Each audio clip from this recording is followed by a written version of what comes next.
Yeah, thanks for making that not at all scripted intro work really well. Hi everyone.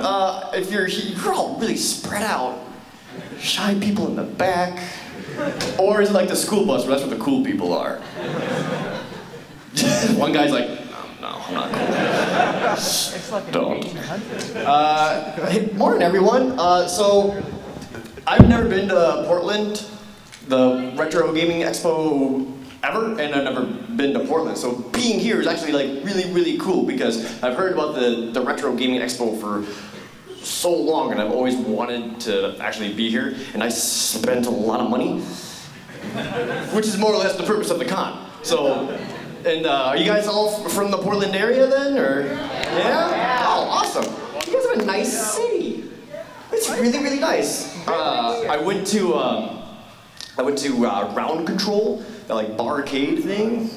Yeah, all the old people are like, yeah! All the kids are like, yeah, that was cool. Voodoo Donuts apparently is a big deal. Can someone explain to me why? Bacon donuts. Bacon. No one would answer. Why is Voodoo Donuts a big deal? Bacon. So is it like a donut wrapped in bacon, or? It's a maple bar. I think it's a maple bar covered. A maple bar with bacon just on top of it. Yeah. That's not a donut, that's a sandwich. Oh, yeah, I was there at like, on Friday night, it was like 12:30 at night or so. There was a line out the door. 4 donuts, which is like typically reserved as a very breakfast food. And there's a line out the door at 12:30 at night because people want, I guess, bacon donuts. And well, the donut that looks like a penis. Let's be honest. So, also a real thing.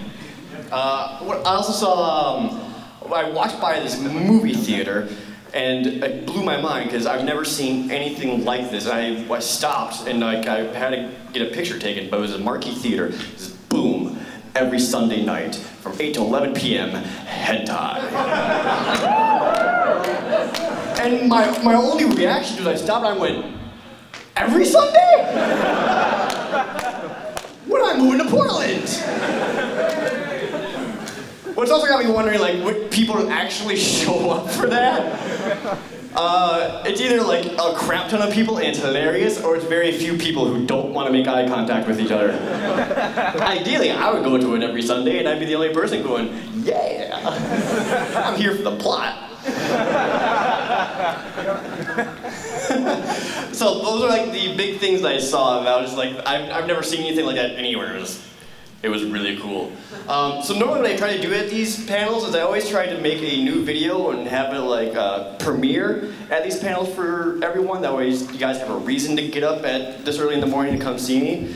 But I don't this time because the one video I had prepared I already showed just a couple of days ago on my channel, which I don't know if you saw was the top 10 bees in game.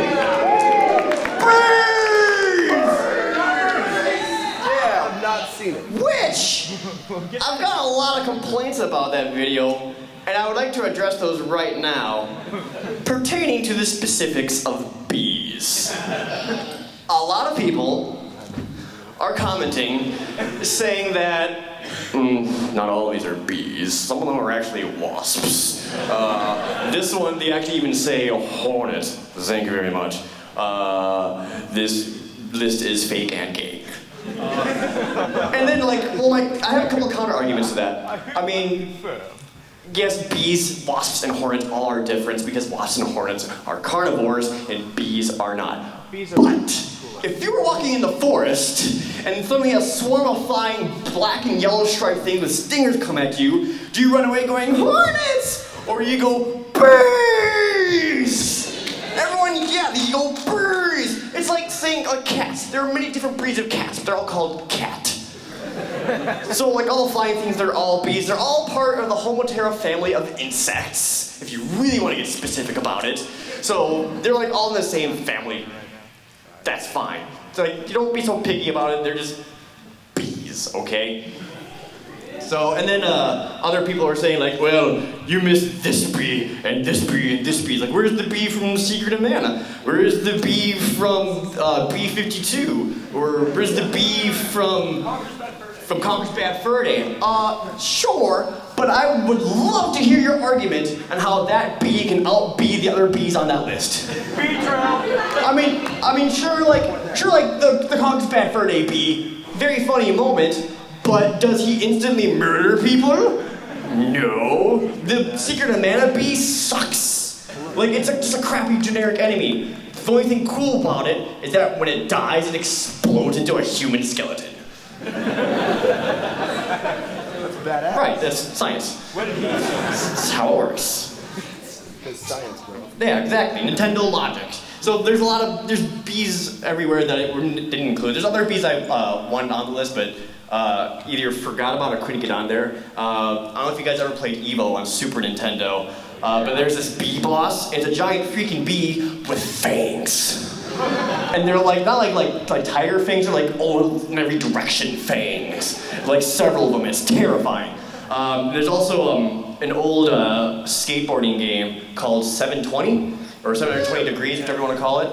I played this a lot at a roller rink, if I can date myself here, where I didn't skate because that's stupid, so I played the skateboarding arcade game they had. It was called 720, and basically you kind of like start in like a hub area, and you have to like either skate to like the different challenges areas or the different ramps or whatever, and if you waste too much time in the hub area, a swarm of bees starts chasing you, forcing you to move, and they take the form of objects to kill you. So you'd be like skating around, so you just swarm of bees, and then it's a bee hammer, which is already terrifying. And I was like, 4 or so, I'm just going, ha ha ha, skateboarding, bees! I had a trackball, by the way, I was skating. So I just realized I was not scratching the DJ turntable, I was skateboarding. Jesus. That was stupid. Yeah, it is too early. But yeah, being the Portland Metro Game X is really, really cool because there's a lot of younger people here, and I want to say how awesome that is because I was wandering around the vendors area and seeing a lot of younger people see these archaic devices and like getting excited over it is like one of the coolest things I've ever seen. Like this entire expo is like basically showcasing the history of video games and how it came to be. Last night I was at the panel for, was basically the equivalent of Antiques Roadshow, but for video games, where people just had like really weird video game objects and they would get it appraised by a panel of people. Like one guy had a couple of Sonic the Hedgehog wine glasses from the company Christmas party the year Sonic the Hedgehog got released. He's like, oh, where'd you find those? He goes, garage sale. Dude. So he had those, and another guy had this like very brown, very worn out folder with a bunch of handwritten papers inside, and they asked him what it was, and it was basically the design documents made by pretty much the dudes who made the Intellivision, telling people how to make games for it. Like, this is how the firmware works, this is how the chipset works, this is how the hardware works. And as they're talking about it, one of the dudes who made that document was in the audience behind me. And then he got up on stage and started talking about it, about the Intellivision. It was a really bizarre experience, because first, like, holy crap, this is one of the dudes who worked on it. And they asked him to come up and talk about the Intellivision, and right away he goes over to the podium and he's like, it takes 1,000 fathers to give birth to a project, but failure is an orphan. And I was like, did I just graduate? Like, I feel like he's given this speech before, but it was still really, really fascinating to just listen to. And hearing him talk about how humbled he was to see that this piece of equipment that he made 35 years ago now is still getting games made for it. He said like it's like just an honor to him. And he made a really good point. Really, how many like electronical devices still have things still have a use for it 35 years down the line? Like, so many things have changed, and like they're always being upgraded. Like old CRT TVs, I think, are illegal now. You have to have like the flat screen, sharp HD ones. Like those old ones, like they're done. Like no one does anything with those anymore. But video games, people are still going. Toasters are pretty much the same. But otherwise, like the stuff's constantly evolving, and nobody wants the old stuff anymore. But video games, people want that. So, and that was just really, really cool to see him talk about it, because you see like the influence video games have on people, and like it really affects their lives. They don't murder people because of video games, though. I want to, for the record, just because I'm playing a first-person shooter doesn't mean I'm going to go to the mall and shoot people up. I mean, they don't have a negative effect. I do think they have a positive effect. I mean, I was at a bowling alley where my mom was a bowler in a league. So like when I was a kid, like I was at the daycare center, and they always had a couple of games. And one of the games they had was the Teenage Mutant Ninja Turtles arcade beat 'em up, like the first one. Awesome. And of course, I was too young and I wasn't given any money, so I couldn't play it. So I just sat there watching the demo screen over and over. And it was like kind of in a bar area. So I see this guy walk up, and he was probably, mid-late 20s, tattoos, hat, sits down, puts on his drink, lights up a cigarette, puts in a quarter, and up pops that blue screen. Winners don't use drugs. And I watched him just stare at this, just.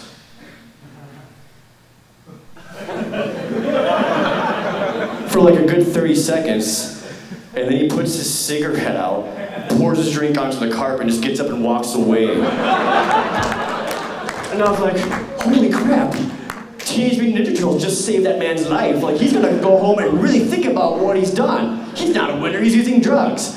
I'm a winner because I don't use drugs, and he forgot to hit the start button.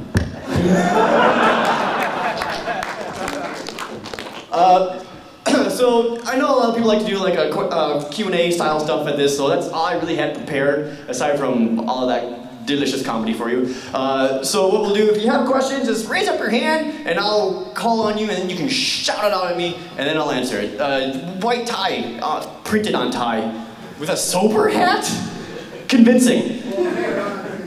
Oh, if you turn it backwards, it says drunk. You have a walking like status ailment indicator. Do you ever do like the kind of half? You're just like wake up in the morning after like a long night, you're just like, I'm not sure. What's up, man? Dude, last video was the bee's knees. Okay, other issue I'd like to address about the top 10 bees. People are like, where are the bee puns? Where's the clip of Nicolas Cage in The Wicker Man? Where is thousands of billions of comments from the Dr. Bee's Harry Partridge cartoon video? The reason why I didn't have any of those in there is because obviously you all thought of it. I'm not going to give you jokes that you expect. I'm above that. What was your question? Anyway. God damn it. At least a B plus? Yeah. Okay. So, are you doing more collaborations later on? Because I know Gerard, the completionist, is doing like a collaboration month. Right. Are you like gonna be part of that stuff, or do you have any more stuff that you did with PRGE? Yes to both questions. I am part of the completionist collaboration month. I don't know if I'm supposed to spoil that or not, but there you go. It was going to be next week, but someone else wanted to go, had like a scheduling conflict, so he had to be moved up. I don't know if that's been revealed yet either, so I'm not gonna say his name. So I will be the week after, probably. I'm not gonna say the game though. So, but this is a video idea that myself and Gerard have wanted to do since like January. So like, it's like, oh, we gotta do this. Like, yeah, it'd be great. See ya. So, yeah, so it's one we've been planning for a long time, and it's finally happening. A couple of weeks, it'll be there. Other collaborations with Peanut Butter Gamer. Inevitably. Nothing's really planned at the moment. I mean, he's always doing his hardcore series and his Peanut Butter gameplay channel. I'm not in the Diablo 2 one, because I'm not really a big fan of Diablo 2. I know, that's like naysay, but I don't know, like the hack and slash loot fest, I don't really get into. So I like Diablo 1 the most just because I hacked the crap out of it. Like everyone did. It was hilarious. But yeah, Diablo 2 I didn't get into, Diablo 3 I didn't really get into, but anyway. So I think the next hardcore series after Diablo is what I'll be in. I don't know if he's going to post the rest of it, but he also did the Minecraft videos with myself, PBG, and Mick Jones. It's not hardcore or anything, it's just us messing around in MineZ. If you haven't seen MineZ, basically someone made a Minecraft mod that's DayZ. So you're running from zombies, you have to get food and water and be stealthy and all that. And we tried to go to a floating island. Nope. It was not a good idea. So I know 2 parts got posted, and I think with Diablo Hardcore kind of going, I don't know if he's going to get back to it, but so that's technically still active, but those are out there too. That was a very long-winded answer, but yes. All right, thanks for your question, man. All right, Mario Hat. Yeah, I'm just curious. When you first heard the Nuzlocke challenge, what was your first reaction to it? Like, were you expecting it to be as hard as it was, or were you just expecting it to be like minor challenging, expecting from through this normally? My reaction to the Nuzlocke challenge, the first time I ever heard of it, or first time doing it? The first time you ever heard of it. First time I heard of it, I'm like, that's stupid. How are you supposed to EV train and breed for your IVs and, get your team set? I actually like the idea of like the self-imposed rules because that can make a lot of games fun. So I always liked the idea, I just never really did it. I've seen some really funny comics about it too. Some sad ones, but also some really funny ones. But then actually doing it, much more difficult than I expected. Because Rattata. It's freaking, hey, well, because you see a Rattata, and having played Pokemon for so long, you're like, whatever, Rattata, you're just gonna get killed. Boop, boop, boop. Crit Hyper Fang. And I'm not used to that feeling, because you see Rattata and like other tiny adorable ones, like the ones you see in the first route, you're like, you're dumb, I'm gonna insta-kill you. Except for Rattatas, because apparently they are weapons of mass destruction later on in life, so. Also Diglett. Was not my fault for the record. It was a crit magnitude 10, dude! What was I supposed to do? I mean, You killed normals! That was my fault, yes. But in my head, I was like, oh, Chris, just water gun Diglett's free experience points. Not Diglett so fast he'll good to go first and instantly kill anything I have. Man. Which, by the way, Pokemon X and Y come out like next weekend. So,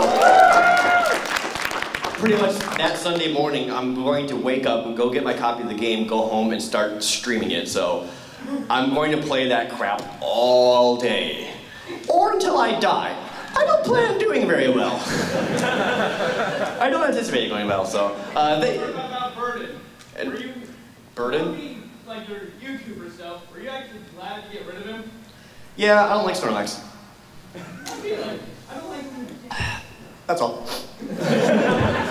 Yeah, I don't like Snorlax. I don't think he's very interesting. The only thing he's used for is, a shield. Right, which he took that burden on him. Every time I play Pokemon, I always have basically someone who I just jam my HMs into. Like, I played through, I beat Black 2 on my flight over here, and I had a Pelipper that I named Surf and Fly. Guess what moves he had? Strength and rock climb. He surfed and flied. I did not use him in battle at all. I was like, dude, I just need you to surf and fly. Just don't look at me. So, and like when Ruby and Sapphire came out, my HM slave was an Aeron, like a little tiny steel ground dude, because he could have strength, cut, flash, rock smash. So he had like all of those on him. But he's also actually a cool Pokemon. I'd rather use that than Pelipper. But anyway, thank you for your question. Let's get some more. Red shirt with the jacket. Yeah, I think you pretty much just answered my question, but are you going to be doing, you're just going to be going straight into a Nuzlocke of X and Y? Yep. You're not going to be playing it at all before you start? Nope, I'm going into Pokemon Y completely blind. Like the moment I unwrap it and put it into my 3DS is the moment the Nuzlocke challenge starts. And did you buy the $300 capture card for your 3DS? I do have the 3DS capture card now, yes. Thank you to all the very kind people who were donating over the Twitch channel to help support that, which is very humbling, by the way, and awesome, because I have it now and it works great. I got the audio cable for it too. I was doing some tests. In the Bees video, when I showed Queen Bee in Mario Kart, that was me using my 3DS card. Oh, that's awesome. Yeah, so that was me actually playing and showing off the Queen Bee. So, and that was also me kind of going like, oh, how does this work? But I got it, so I'm excited about that. I don't know how I'm going to set up the stream with like a template or anything, just because with like, the double screens will be weird. But yeah, I had that ready to go and excited. So, thank you, man. You're holding the Game Boy phone. Yeah. Yeah. What made you start ProJared? Like the first 2 worlds review, what's the thing? Oh, I hate this game, gotta review it. That's it. Well, the reason I first did a video on the first ProJared was on 2 Worlds 1. And that was actually a video I wanted to do a year or 2 beforehand. I think it was a year. Was it 2007 that 2 Worlds came out? Yeah. None of you guys know that. I'm pretty sure that's when it came out. And like, I hated that game. And I was like, I just want to make fun of it so bad. And I did every day with like my GameStop buddies, because we all played it because we were all suckers. And then, you know, a couple years later or whatever, 2 Worlds 2 was coming out. And I was like, there's no way that's going to be good. No, I don't buy that in a second. And I kind of, so like, and then when like 2 Worlds 2 was coming out, I was like, wait, if 2 Worlds 2 comes out, I can't make it on 2 Worlds 1. I have to be prompt about this, gotta be relevant. So I quick made the 2 Worlds 1 video. I was like, boom, 2 Worlds 1 is done, 2 Worlds 2 next month, boom, make another video. Then the game got delayed. So 2 Worlds 2 got delayed until the February of the later year, and I was like, well, I already started this one video series and people like it, I can't just wait until 2 Worlds 2. So I did PlayStation Move and the Kinect. Yeah. I wanted to make fun of it really, really badly. That's all it was, because I hated the game. And it is funny. So, there you are. And then the rest is history. So, thank you, man. Let's go way in the back. So, do you think that Conker's Bad Fur Day would not be as popular as it would be if there were no curse words and it was just a regular rare game? For Conker's Bad Fur Day, if it didn't have the adult content, no one would care about it. Like, there actually is a couple of, I want to say alpha footage of the original Conker's Bad Fur Day. I've even seen, they had like screenshots of it and stuff of it in Nintendo Power back in the day too. It just looked like a little cutesy platformer. Again, like Glover, or Gex, or Chameleon Twist, or Donkey Kong, or Banjo-Kazooie, which Rare recognized there's 1,000 billion of. So they're like, you know what this game needs? Poop jokes. And I'm glad they did. I would actually really like the multiplayer mode in that one. The one I actually really liked was, I think it was called just Beach or something, where you either get to play as the teddies in a sniper tower, a Gatling gun, or a bazooka, shooting at the squirrels running from the beach to safety, and you have to stop them. Just like, because they can't fight back. They're literally just in like trenches, and they can't run anywhere, and you're just picking them off one by one. Like a kid with a magnifying glass to ants. So to answer your question, if Conker's Bad Fur Day was still cutesy, no one would care. Go back and play Diddy Kong Racing, select Conker and hear his voice. Completely different, because you know in the game, Conker. By the way, the Conker's Bad Fur Day voices were all done by like, one guy and one girl. That's it. So that's why they all kind of sound the same. So in Diddy Kong Racing, Conker's all like, I'm Conker! And it's like, what? And then like 2 months later, he's all like, glug, glug, glug, urination. So, thank you for your question, man. Let's get right in here. You get the blue bag.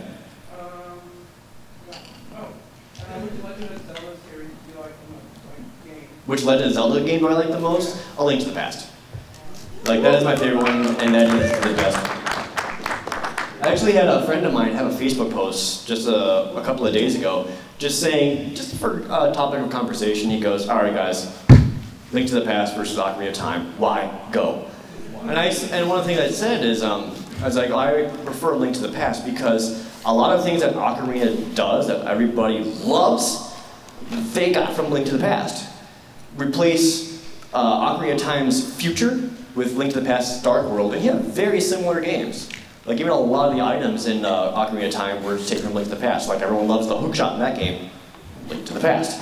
Of course, Ocarina of Time got to do more things that you couldn't in Link, like with the different boots and stuff, which was cool. But yeah, I love Link to the Past. I feel like that one was harder to get the secrets, because like you had to do a lot more experimentation. Where Ocarina of Time, they're a little more prompted. Like you're running around Hyrule Field and there's just a boulder there that looks like it could explode, and you're just kind of like, well, oh, heart piece, yeah. So yeah, that's what I would say. I like Link to the Past more. Also, what Pokemon game do you enjoy the most out of all of them? Which my favorite Pokemon game? Yeah. I really like Soul Silver and Heart Gold. Yeah! Those are my favorite ones. And that actually is the one that I played the most, had the most hours in. That's where my current Supreme Bug team is located. I mean, I still have all my originals. I have Blue, I have Silver, I lost Sapphire.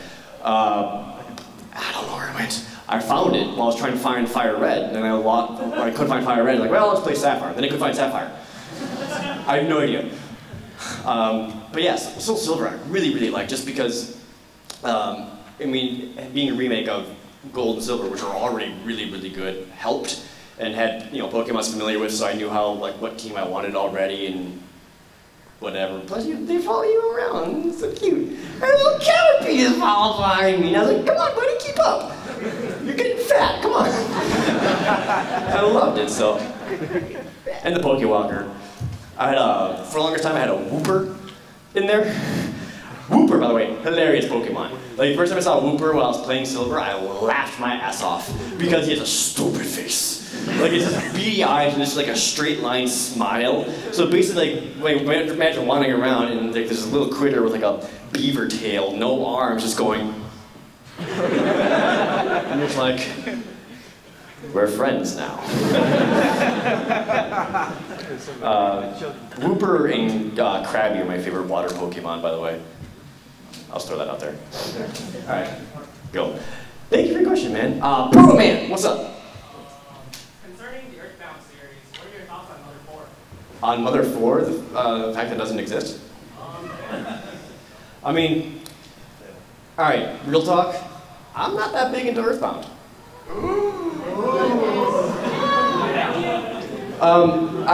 I've tried to play it several times, and back in the day, and this is pretty much the general consensus when Earthbound released, is that it wasn't very good, because when Earthbound came out, we were used to games like Secret of Mana, Secret of Evermore, Chrono Trigger, Final Fantasy VI, like these amazing games, and Earthbound comes out and it's primitive in comparison.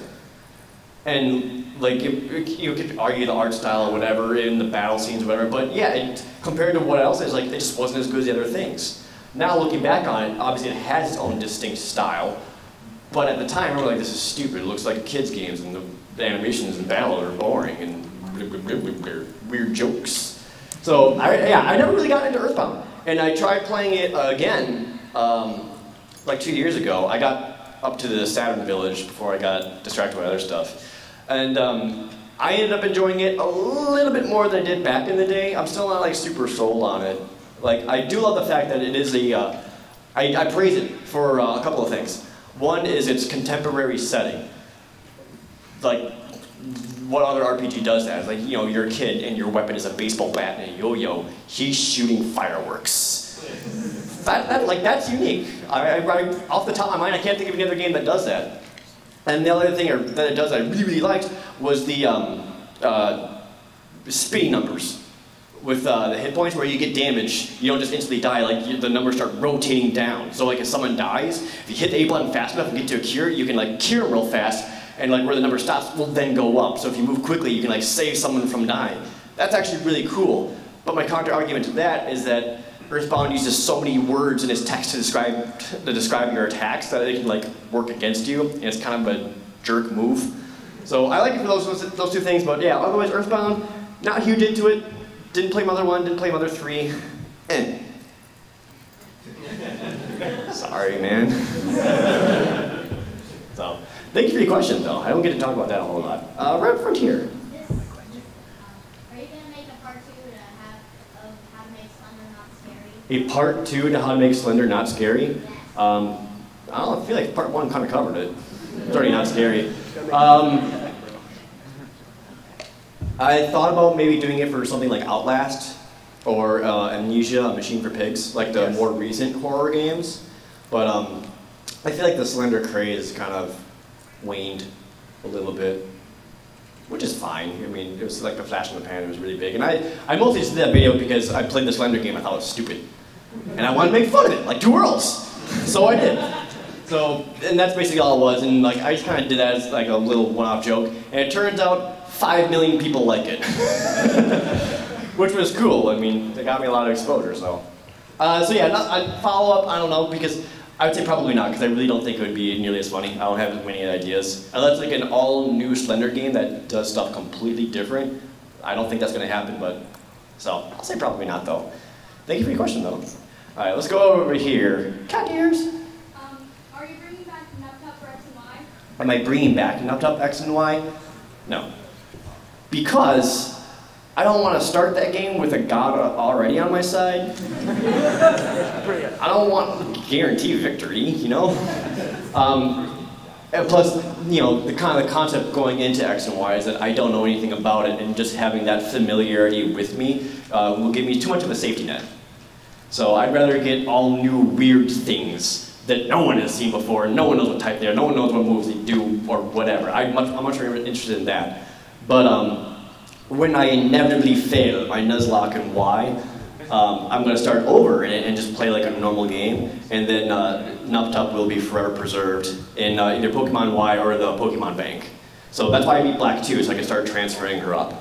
So, yeah, as her piece of data will live on forever. Thank you. Let's go right here, man. How did you get your name ProJared? You just like really egotistical or something? Damn, dude! Were you egotistical or something?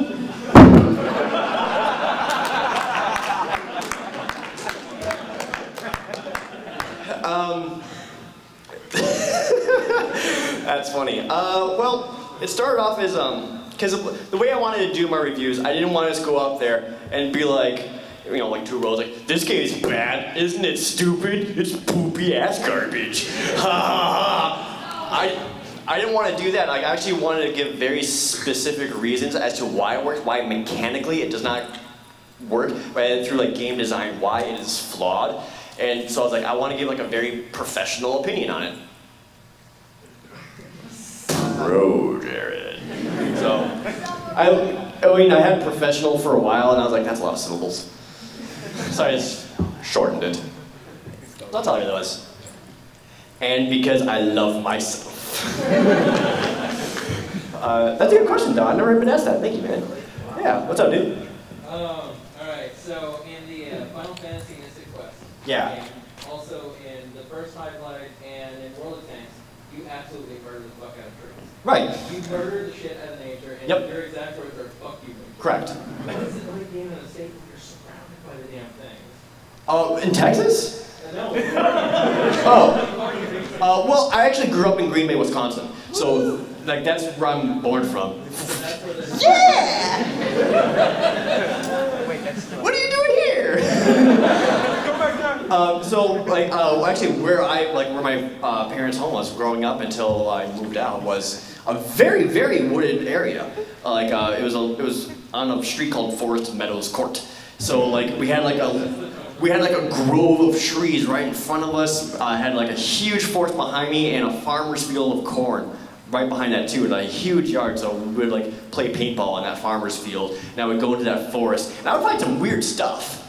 Like, I came across like just an abandoned junk pile of a car, a gas pump, and a bunch of rusted metal. It's probably still there. No one's claimed it, and I don't know why it's there, but yeah, I just find random junk like that in the forest. Like, I would keep going down this path, and I'd keep finding spots and spots of more stuff. I found a burned down shack. Just the roof was left. Everything underneath it was like burned wood with like a single electrical wire going to it. It's like that electrical fire and burned down, but whatever they built that roof out of. So, yeah, so growing up, I was around trees all the time. Going to Texas, no trees. So here, it's actually kind of nostalgic. It's nice. Yeah, like, I miss seeing green. What's that? I'm a flat one with a tank? No, maybe Texas. They barely have any trees, they don't deserve the ones they have now. Yeah, what's that? You mind if I get one last one? What's that? With the Pocky and Rocky video. Pocky and Rocky? With the PRGE. Yeah. That part where he kind of sneaked up on you and goes, oh Jesus, was that done one take? Wasn't? Because when we did that, I swear I fell out of my chair. I think we did it a couple of times. I don't remember which take that was. It seems so real. Thank you. I'm not good of an actor. Because I love myself. Yeah, I don't remember, to be honest. I know we did it a couple of times, but I don't remember which take that was. But I'm glad you thought that was funny. Jokes. Alright, thanks, man. Let's get someone over here. A brown trench coat looking thing? Why not? Okay. Did you ever go back to the bootleg Crystal game? Have I gone back to it? Not yet. I just played that one time on that stream, and then with like Y coming up, I don't want to cross the streams.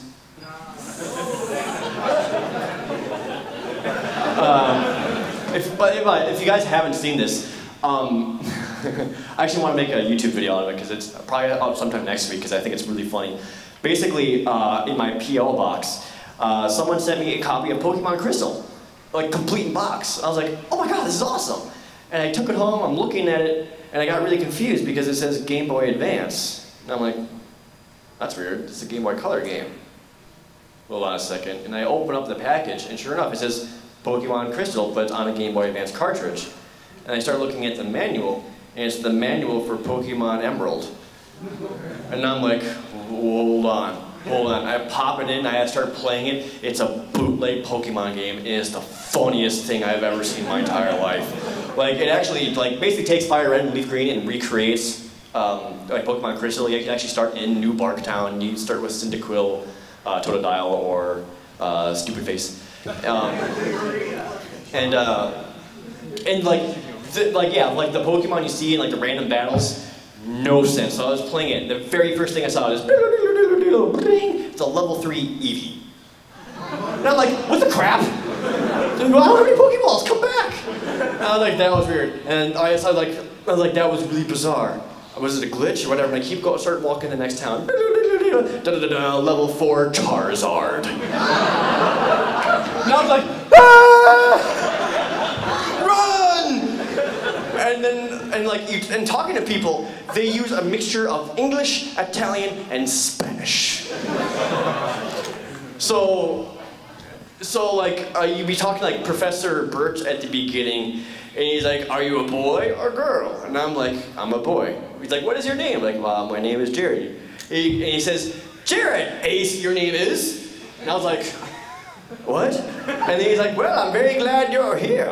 Welcome to the world of Pokemon. I would like to teach you the move Soft Boiled in the world of Pokemon. And I was like, wait, what? Go back. You want to teach me Soft Boiled? Just like right at the beginning. And then like you get into a battle and like the Pokemon sprites, from your point of view, you come in, they're looking at each other. But not in that game. They look the opposite way. So like every battle they're just... Cyndaquil, Ember. Ah. They would do that, like the sprite would quick turn around, do the attack, and then go back.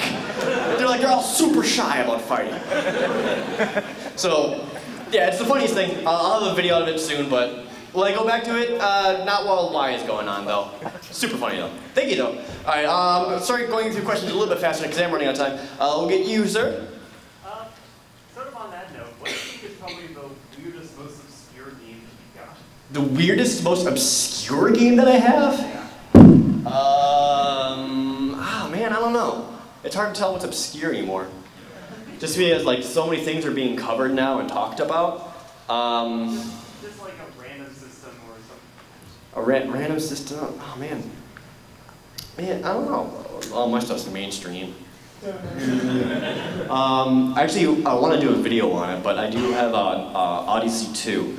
And there's an Odyssey 2 game, I can't remember the name of it now, but there's pretty much 2 games that did this. It's basically an Odyssey 2 game that's also a board game. So like the game itself has a larger box, and like inside is like this board game with pieces and rules and all that, and you play this board game while you use the Odyssey 2 game to go through it. And it's like, it's super fascinating.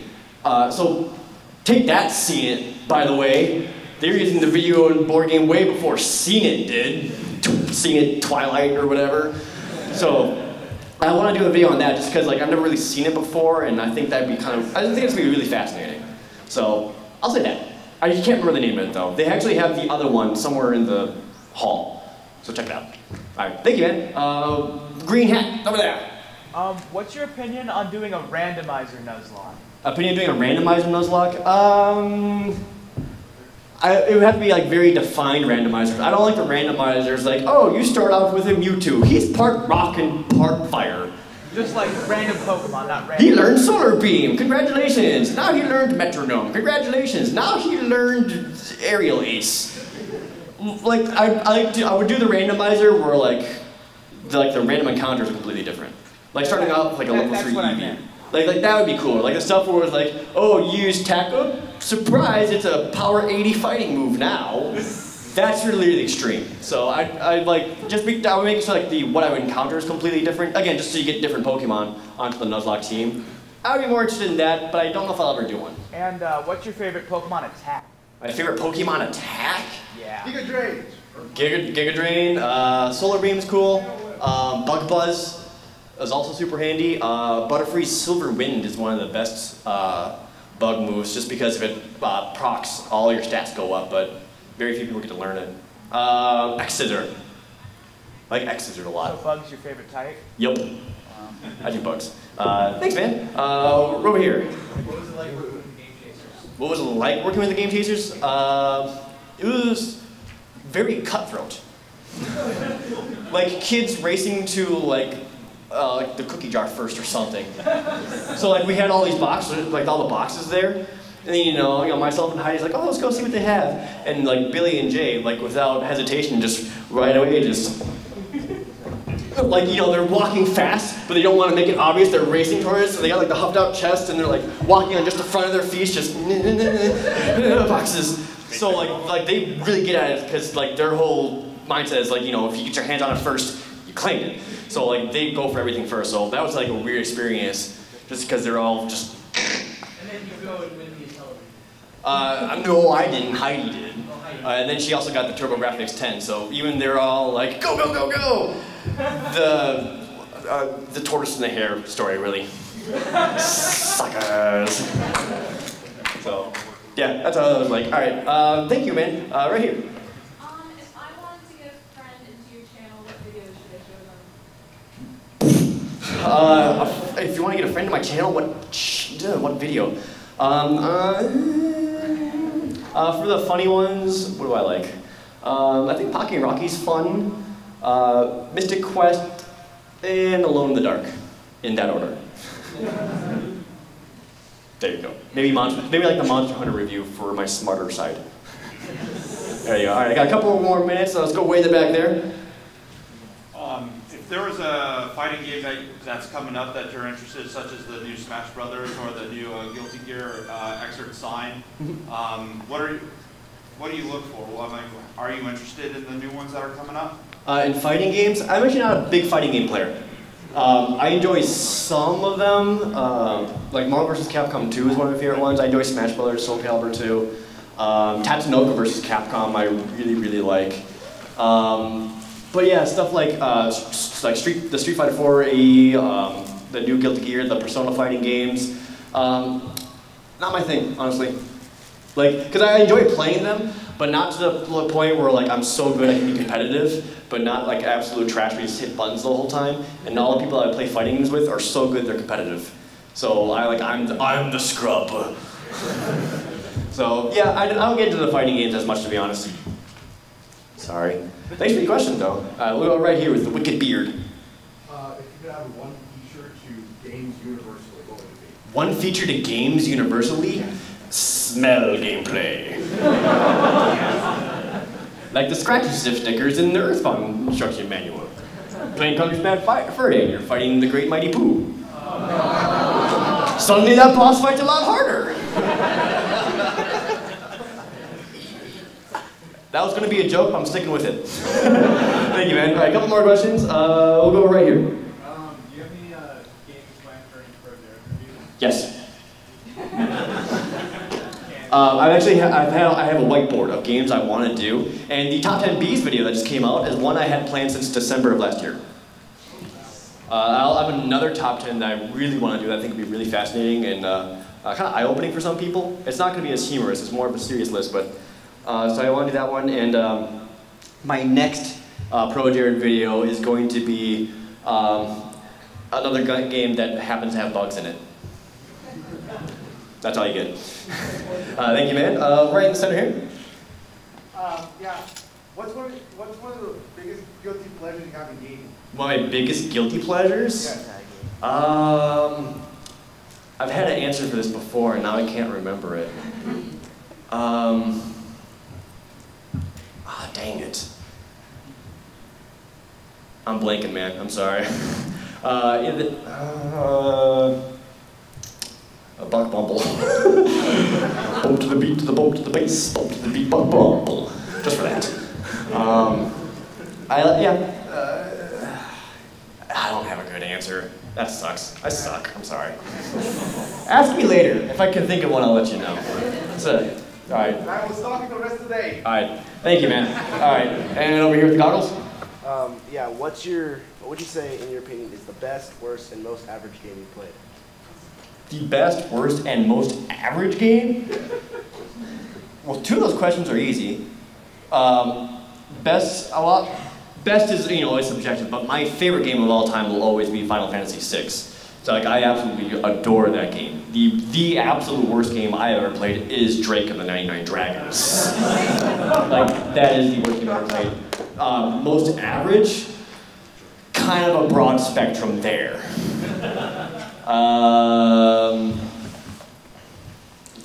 Dude. Like 80% of the NES library, 80% of the Super Nintendo library, just all average games. If you pick one out of the box, it's probably average. Yeah, that's harder to narrow down, but thank you. All right, I got time for just like 2 or 3 more questions, so we'll go here. Have you ever played a Pokemon Mystery Dungeon game? I played one of the first ones. I thought it was okay. I was hoping for a little more strategy behind it. Because I always wanted the idea of a Pokemon game where like your attacks had like tile ranges and like arcs and stuff. Like to me, that's really cool. Like, and I really like seeing Mystery Dungeon do that, but I never really finished it because it was like too repetitive and whatever. So I played like one of the first ones, and that's it. All right. So one more question. Let's make it a good, and we'll go. You've had your hand up for a while. We'll go there. An opportunity to be one video game character for a day? Big Boss. Because he's the man. You get a wicked beard, a sweet eye patch, you smoke cigars and look really, really cool. Pretty sure you could kill anyone you want with just his hands. Proficient with a knife, proficient with all kinds of weapons. He beat an astronaut with a flamethrower by shooting him with a gun. He can withstand bee attacks. He's taken down multiple equivalents of Metal Gears, and I wish he was my dad. So, I'll go with Big Boss. Cool, cool. All right, guys, that's all the time I have left. So, thank you very much for coming. I really appreciate it. It's really nice seeing all of you guys here. Ladies and gentlemen, enjoy the Expo. If you want to see me later, go to the Expo Hall. To the back and towards the right, there's a retro TV booth. I'll be there. There's also like a blue autograph table right behind it. If you want to say hi or whatever, I'll be there. Thanks, guys.